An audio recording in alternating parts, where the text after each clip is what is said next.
எப்படி இருக்கீங்க? Back to school routine நம்ம வந்தாச்சு. இந்த வீடியோ வந்து பார்த்தீங்கன்னா கம்ப்ளீட்டாக ஒரு க்ளீனிங் ப்ளஸ் வந்து உங்களுக்கு நிறைய டிப்ஸ் அந்த மாதிரி தான் இருக்கும். ஃபேஸ் பேக் அந்த மாதிரி ஒரு கம்ப்ளீட்டான ஒரு ரொட்டீன் வீடியோவாக இருக்கும். மிஸ் பண்ணாமல் லாஸ்ட் வரைக்கும் பாருங்கள்.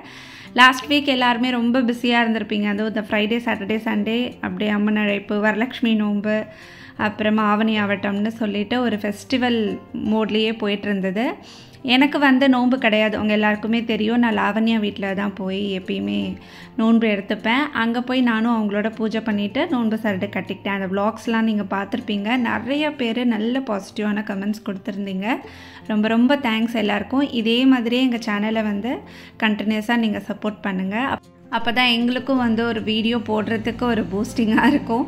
ஸோ நிறைய பேர் வந்து சூப்பர் கமெண்ட்ஸ் கொடுத்துருந்தீங்க. ரொம்ப டிவைனாக இருக்குது பார்க்குறதுக்கு. லாவண்யா நீங்கள் ரொம்ப அழகாக இருக்கீங்க, சரண்யா சூப்பராக கோலம் போடுறீங்க அப்படின்லாம் ரொம்ப அதெல்லாம் வந்து பார்க்கும்போதே எங்களுக்கு ரொம்ப ஹாப்பியாக இருக்கும். தனித்தனியாக எல்லாருக்கும் வந்து போய் கமெண்ட்ஸ் கொடுக்க முடியலனாலும் இந்த வீடியோ மூலமாக வந்து நான் எல்லாருக்குமே தேங்க்ஸ் சொல்லிக்கிறேன். ரொம்ப ரொம்ப ஹாப்பி உங்கள் கமெண்ட்ஸ்லாம் பார்த்து. இப்போ என்னோடய ரொட்டீன் எப்படி ஆரம்பிச்சது அப்படின்னா, ஸ்கூல் முடிச்சுட்டு அதுக்கப்புறமா கொஞ்சம் க்ளீனிங் வேலையெல்லாம் இருந்தது. லாஸ்ட் வீக் ஃபுல்லுமே சரியாக க்ளீன் பண்ண முடியல. அதனால் இந்த வாரம் கம்ப்ளீட்டாக பண்ணிடலாம் அப்படின்ட்டு இது வந்து நான் வேக்யூம் தான் இப்போ போட்டுட்ருக்கேன். இது வந்து பார்த்திங்கன்னா அகரோவோடது. இது வந்து சார்ஜபிள். நமக்கு ஒரு 3 to 4 hours கிட்ட நம்ம போட்டோம் அப்படின்னா நிறையா நேரம் நம்ம க்ளீன் பண்ணுறதுக்கு யூஸ் பண்ணிக்கலாம். ஒரு 2 நாள் வந்து நான் போட மாட்டேன். ஆனால் ரொம்ப டீப் க்ளீன் பண்ணுறேன் அப்படிங்கிற போது மட்டும் அன்றைக்கி டெய்லியுமே போடுற மாதிரி தான் இருக்கும். நான் லாஸ்ட் வீக் ஃபுல்லாக க்ளீன் பண்ண முடியலையா, அதனால தான் இந்த வாரம் கொஞ்சம் எல்லாத்தையும் தூசி தட்டி க்ளீன் பண்ண ஆரம்பிச்சிட்டேன். இது வந்து ஸ்கூல் ரொட்டீன் அன்றைக்கி தான் நம்மளால் பண்ண முடியும். காலையிலே எனக்கு வேலை முடிஞ்சிடும். பசங்களுக்கு சமைச்சு கொடுத்துட்டேன். அதுக்கப்புறம்னா ஃப்ரீ தான். சரி, கொஞ்சம் நேரம் எனக்கு டைம் கிடைக்கும்போது இதெல்லாம் நான் பண்ணிகிட்ருப்பேன். நிறைய பேர் சொல்லுவீங்க, வீடு வந்து ரொம்ப க்ளீனாக மெயின்டைன் பண்ணுறீங்கக்கா அப்படின்னுட்டு. ஸோ இந்த மாதிரி தான் எனக்கு டைம் கிடைக்கும்போது அப்பப்போ ஒரே தடியாக நம்ம செய்யும்போது ரொம்ப டயர்டாகிடுவோம். ஒரு நாளும் ஒரு ரூம் அந்த மாதிரி நான் மைண்டில் வச்சுப்பேன். அன்றைக்கி வந்து ஹால் ஃபுல்லாக ஜன்னல்லேருந்து கம்ப்ளீட்டாக எல்லாமே க்ளீன் பண்ணிவிடுவேன். கிச்சன் வந்து பார்த்திங்கன்னா காலையில் வேலை முடிஞ்ச கையோட பாத்திரமெல்லாம் தேய்ச்சி வச்சுட்டு அதுக்கப்புறமா கிச்சன் மேடை எல்லாம் தொடச்சிடுவேன். ஸோ இந்த மாதிரி ஒரு ரொட்டீன் நம்ம ஃபாலோ பண்ணும்போது எப்பயுமே நமக்கு வீடு ரொம்ப க்ளீனாக இருக்கும். க்ளீனிங் ஒர்க்லாம் முடிச்சுட்டு கொஞ்சம் ஃபேஸ் பேக் போட்டுக்கலாம் அப்படின்னு சொல்லிட்டு இது வந்து என்னோடய தம்பி ஒய்ஃப் சேல் பண்ணுறாங்க. அவங்க வீட்லேயே ரெடி பண்ணுறாங்க. இது எல்லாமே அவங்களோட ஓன் ப்ராடக்ட் தான். என்னென்னலாம் இதில் வந்து இன்க்ரீடியன்ட்ஸ் ஆட் பண்ணியிருக்காங்க அப்படின்னு சொல்லிட்டு நான் உங்களுக்கு வீடியோ அட்டாச் பண்ணுறேன். அவங்க டீட்டெயிலாக சொல்லியிருப்பாங்க. ஸோ இது வந்து நமக்கு ஸ்கின் நல்லா ஒயிட்னிங் பண்ணி கொடுக்கும். ரெகுலராக நம்ம யூஸ் பண்ணும்போது நல்லாவே உங்களுக்கு டிஃப்ரென்ஸ் தெரியும். வேறு எந்த கெமிக்கல்ஸும் இதில் ஆட் பண்ணாமல் நம்ம நேச்சுரலான இன்க்ரீடியன்ட்ஸ் வச்சு இதை ப்ரிப்பேர் பண்ணியிருக்காங்க. இதில் என்னென்னலாம் ஆட் பண்ணியிருக்காங்க அப்படின்னு நான் சைடில் வீடியோ கொடுக்குறேன். ஸோ இதில் என்னென்னலாம் நான் சேர்க்குறேன் அப்படின்னு சொல்லிட்டு ஜஸ்ட் இன்க்ரீடியன்ட்ஸ் உங்களை ஆட் பண்ணிக்க போகிறேன். இப்போ ஃப்ரெஷ் பேட்சாக வந்து ரெடி ஆகிட்டுருக்கு. ஸோ இதில் ஆவாரம் பூ, ரோஸ், ட்ரை ரோஸ் வந்து போட்டிருக்கோம். அண்ட் வந்து அதிமதுரம், மஞ்சிஷ்டா, வசம்பு அண்ட் கூழாங்கிழங்கு, கோரக்கிழங்கு, பச்சைப்பயிறு, மகிழம்பூ அண்ட் வந்து கார்போக அரிசி, இந்த மாதிரி 17+ இன்க்ரீடியன்ட்ஸ் இதில் ஆட் பண்ணுறோம். அவ்வளோ நல்ல ரிசல்ட் வந்து இருக்கும். ஸோ ஃபர்ஸ்ட் டைம் யூஸ் பண்ணுறதுலேருந்தே சின்ன பசங்கள்லேருந்து பெரியவங்க வயசானவங்க வரைக்கும் எல்லாருமே வந்து யூஸ் பண்ணிக்கலாம். ஸோ நம்ம ஃபேஸ் பேக் வேணும்னா ஸ்க்ரீனில் தெரிகிற நம்பருக்கு எனக்கு காண்டாக்ட் பண்ணுங்கள். நான் டீட்டெயில் எல்லாமே ஷேர் பண்ணுறேன். என்னென்னலாம் அவங்க ஆட் பண்ணியிருக்காங்க அப்படின்னு சொல்லி டீட்டெயிலாக அவங்களுக்கு சொல்லியிருப்பாங்க. நான் இது வந்து ரெகுலராக நான் யூஸ் பண்ணுறேன். நான் யூஸ் பண்ணி பார்த்துட்டு தான் நான் உங்களுக்கு வந்து வீடியோ கொடுக்குறேன். இது வந்து ஃப்ரெஷ் பேட்சாக அவங்க ரெடி பண்ணுறதுனால அப்பப்போ உடனே இமீடியட்டாக அது காலி ஆகிடும். பேக்கெட் போட்டுகிட்டே இருப்பா, நான் பார்த்துருக்கேன். ஸோ அவங்க வந்து என்னென்ன ஆட் பண்ணியிருக்காங்க அப்படின்னு சொல்லிட்டு சைடில் உங்களுக்கு வீடியோவும் நான் அப்படியே அட்டாச் பண்ணியிருக்கேன். ஸோ இது வந்து அவ்வளோ வாசனையாக இருக்கும். நம்ம போடும்போதே சின்ன பசங்களுக்கு கூட நீங்கள் போடலாம். இப்போ வந்து நம்ம ஜஸ்ட் கடலை மாவு மட்டும் தேய்ச்சி குளிப்பாட்டாமல் இந்த மாதிரி எல்லாமே நேச்சுரலான இன்க்ரீடியன்ட்ஸ் ஆட் பண்ணும்போது நேச்சுரலாகவே அந்த ஸ்கின்ல நமக்கு அந்த ஃப்ராக்ரன்ஸ் இருக்கும். அதை நான் நல்லாவே ஃபீல் பண்ணேன். என்னோடய ஃபேஸ் வந்து முன்னாடி இருந்ததுக்கும் இப்போக்கும் எவ்வளோ வந்து பிரைட்டாக இருக்குது அப்படின்னு நீங்கள் பாருங்கள். நல்லாவே கம்ப்ளீட்டாக ஒரு 20 minutes கழித்து நான் வாஷ் பண்ணிட்டேன். ஸோ அவங்களோட நம்பர் வந்து நான் ஸ்க்ரீனில் மென்ஷன் பண்ணுறேன். நீங்கள் வாங்கி யூஸ் பண்ணி பாருங்கள்.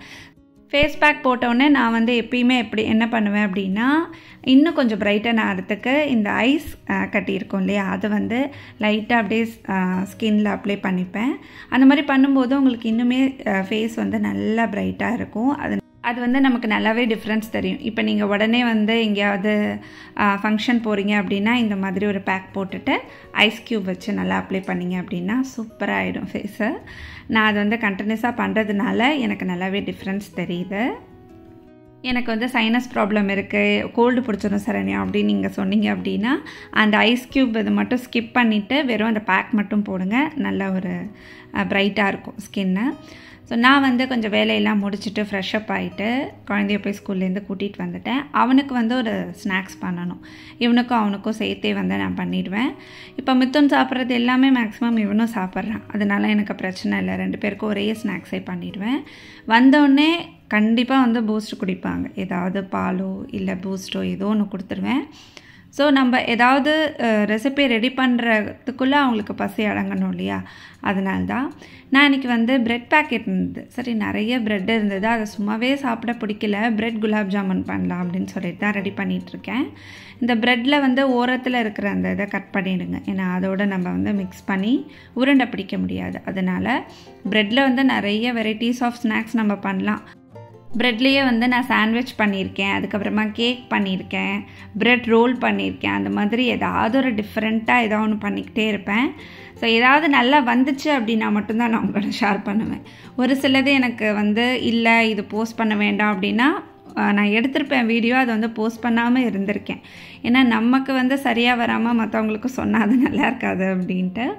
இப்போ ப்ரெட் வந்து பார்த்திங்கன்னா அப்படியே நான் பிச்சு போட்டுட்டேன். இது வந்து ஒயிட் ப்ரெட்டில் பண்ணால் தான் நமக்கு நல்லாயிருக்கும் இந்த குலாப் ஜாமுன். நான் வீட் ப்ரெட்டில் ட்ரை பண்ணதில்லை, ஒயிட் ப்ரெட்டில் தான் நான் நிறைய தடவை பண்ணியிருக்கேன். இதை அப்படியே பிச்சு போட்டு கொஞ்சமாக பால் ஊற்றி நல்லா கையால் மேஷ் பண்ணிங்க அப்படின்னா மாவு மாதிரி ஆகிடும். அந்த கன்சிஸ்டன்சி தான் நமக்கு வேணும். இப்போ குலாப் ஜாமுன் மாவு வந்து நம்ம எப்படி பிசைகிறோம் அந்த மாதிரி கொஞ்சமாக வந்து திட்டமாக பால் ஊற்றிக்கோங்க. நிறைய ஊற்றிட்டிங்க அப்படின்னா ஒரு மாதிரி நொசன்னு ஆகிடும், அப்புறமா நமக்கு உருண்டை பிடிக்க வரவே வராது. அதனால் ஓரளவுக்கு நல்லா மேஷ் பண்ணிட்டேன். ஈவன் நீங்கள் வந்து மிக்சியில் கூட போட்டுக்கலாம், ஆனால் ரொம்ப மாவு மாதிரி ஆயிடுச்சுன்னா கஷ்டம் உருண்டை பிடிக்கிறது. இப்போ இந்த மாதிரி கொஞ்சம் பெருசாகவும் இல்லாமல் ரொம்ப சின்னதாகவும் இல்லாமல் ஓரளவுக்கு மீடியமாக நான் பிடிச்சி வச்சுக்கிறேன். குலாப் ஜாமுனுக்கு உருண்டை பிடிச்சி அதை எண்ணெயில் போட்டு பொரிச்சு எடுத்து அதுக்கப்புறமா சக்கரை பாகில் போடுவோம். அதே சேம் மெத்தட் தான் இதுக்கும். இப்போ நான் எல்லா உருண்டையும் பிடிச்சி வச்சிடுறேன். இதில் வந்து பார்த்திங்கன்னா நான் ஒரு நாள் இந்த கட்லெட் மாதிரி பண்ணேன், ப்ரெட் கட்லெட்டு. அது ரொம்ப நல்லா வந்துச்சு, ஆனால் அன்றைக்கி என்னால் வீடியோ எடுக்க முடியல. இன்னொரு நாள் வந்து நான் ட்ரை பண்ணிவிட்டு அதை வந்து உங்களுக்கு நான் வீடியோ போஸ்ட் பண்ணுறேன். இப்போ ப்ரெட் வந்து சீக்கிரமாகவே நமக்கு அந்த கலர் சேஞ்ச் ஆகிடும், அதனால் நான் நல்லாவே சிம்மில் வச்சு தான் இதை பொரித்து எடுத்துக்க போகிறேன். ரொம்ப குட்டியாக இருந்தால் பிடிக்கும் அப்படின்னா இன்னுமே கொஞ்சம் குட்டியாக நம்ம உருட்டிக்கலாம் உருண்டை. நான் கொஞ்சம் பெருசாக தான் உருட்டியிருக்கேன், ரொம்ப பெருசாக ஓரளவுக்கு மீடியம் சைஸில் தான் உருட்டியிருக்கேன். இப்போ ஒரு பேட்ச் போட்டு எடுத்தாச்சு, அடுத்ததையும் எடுத்து வச்சுட்டு இது கொஞ்சம் சூடு ஆறுனதுக்கு அப்புறமா நான் சக்கரை பாகில் அப்படியே போட்டுருவேன்.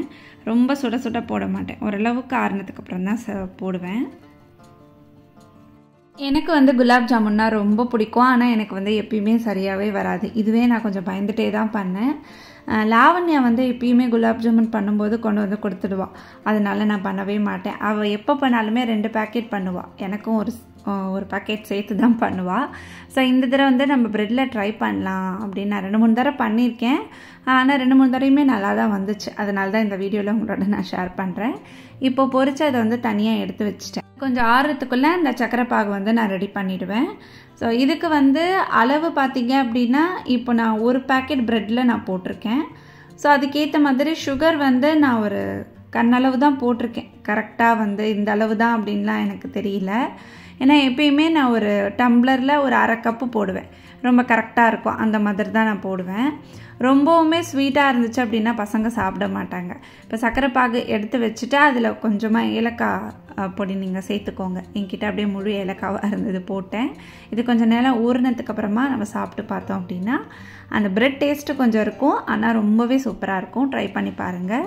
இப்போ இது நல்லா ஊறினதுக்கு அப்புறமா இப்படி தான் இருக்குது. மித்தனுக்கு வந்து ரொம்பவே பிடிச்சிருந்தது. இது என்னம்மா வந்து குலாப் ஜாமுன் மாதிரி இல்லையே, ஏதோ ஒரு டிஃப்ரெண்ட்டாக ஒரு டேஸ்ட் இருக்கே அப்படின்னு சொல்லி கண்டுபிடிச்சிட்டான். இல்லை நீ வேறு எதுலேயோ பண்ணியிருக்க அப்படின்னு சொல்லிட்டு, அப்புறம் ப்ரெட்டில் தாண்டா பண்ணேன் அப்படின்னா இல்லை தெரிஞ்சுது அப்படின்னு வந்து ரொம்ப விரும்பி சாப்பிட்டான். கண்டிப்பாக நீங்கள் ட்ரை பண்ணி பாருங்கள். ஸோ நானுமே வந்து கொஞ்சம் ஆறுனதுக்கு அப்புறமா சாப்பிட்டு பார்த்தேன், ரொம்பவே நல்லா தான் இருந்துச்சு. இன்னும் கொஞ்சம் சக்கரை போட்டுக்கலாமோ அப்படின்னு தோணுச்சு, ஆனால் ஓகே, டேஸ்ட் வந்து சூப்பராக தான் இருந்தது. கண்டிப்பாக ட்ரை பண்ணி பாருங்கள்.